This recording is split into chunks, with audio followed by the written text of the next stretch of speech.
Day. I'm Laura Lynn, and in this class we are going to make Peter Rabbit. He is a 9-inch bunny with wired ears for posing. The 9 inches does not include his ears, and of course he's got a little cotton tail. If you want to make your own Peter Rabbit along with me, you can buy the pattern below at either my website or my Etsy shop. It's in the description. Right, now I have my pattern pieces cut out.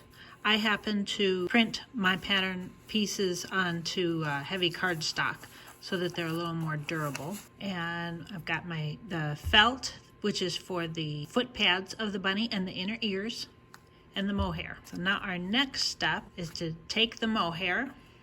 This is, again, 1/6 of a yard. Looks like it goes this way. And we're going to take a look at the side, and you can kind of see how the fur is laying down this way.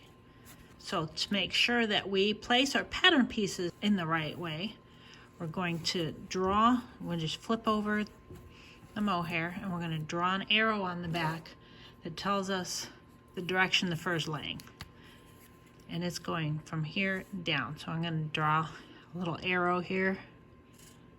For the ears, there are 4 pattern pieces for the ears, but 2 of them are for the felt. So we're going to put these aside. And then, although the foot pads are not marked felt, they are done with the felt, so we're putting those aside as well.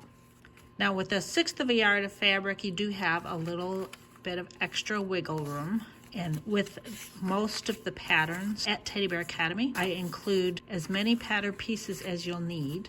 For instance, instead of just giving you 1 leg pattern piece, I have given you 4. That way you can lay all the pattern pieces out on the fabric before you trace around them to make sure you have the right configuration of all the pattern pieces to make sure they all fit. And as you'll see, each one of these pattern pieces has an arrow on it going down, and that's the direction we want the fur to run. We have the fabric with the arrow going down, so we want all of the arrows on the pattern pieces going down like this. And now I am going to get all of my pattern pieces situated, and I'll be back. One thing I want to note, as you can see with this particular fur, it's got a kind of distressed look to it, so the intention is for the fur to go in a few different directions. However, for the head is a little more critical. So I am going to be very particular how I place the head, the side pieces, and the gusset. And I can see on my piece here that the fur, especially in this direction, is all pretty much going that down direction. So I am going to flip this over, make sure I've got my arrow going down, and I am going to place my head pieces and my gusset piece right there. Go down a little bit further. Okay, and when we come back, I'll have the rest of the pattern pieces placed. Now I have all of my pattern pieces placed on my fabric with a little room to spare. And I am going to take a Sharpie marker. In this case, I'm using a purple one, so that's what I have. And I'm going to hold each piece in place as I trace around it. Don't forget to transfer any markings that are on the pattern piece to your fabric. For instance, here we have 2 notches where we're going to leave it open so that we can turn and stuff the leg from that point.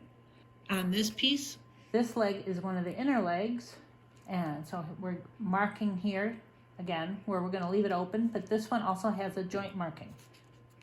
Now the pattern pieces are all traced out onto the fabric, and we've got all of the markings added too. There's joint markings on the body too, don't forget.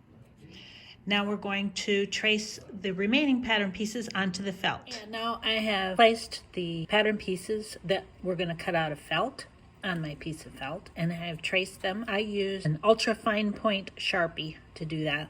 And then you'll see on the foot pads, there's a mark here and a mark here, and you want to transfer those as well, because those will help assist you when you are inserting the foot pad onto the foot. Now it's time to cut our pieces, our bear bunny pieces. I often like to use these Fiskars spring-loaded scissors because they're easier on my hand. As we're cutting out our pieces, you're going to slide the blade of your scissors underneath the fur here, because you don't want to chop the fur because that will leave a bad effect.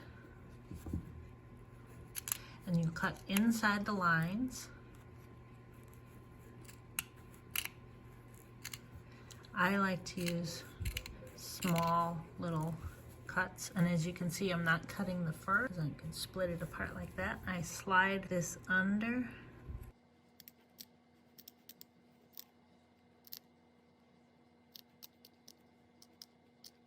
cutting out all of the pieces, and then using that method so that you will cut out all of your pieces, but you're not going to chop the fur. And remember to cut inside the lines. And when we come back, we're gonna have all of our mohair pieces cut out. Oh, now I've got all of my mohair pieces cut out, and now it's time to cut out the felt pieces.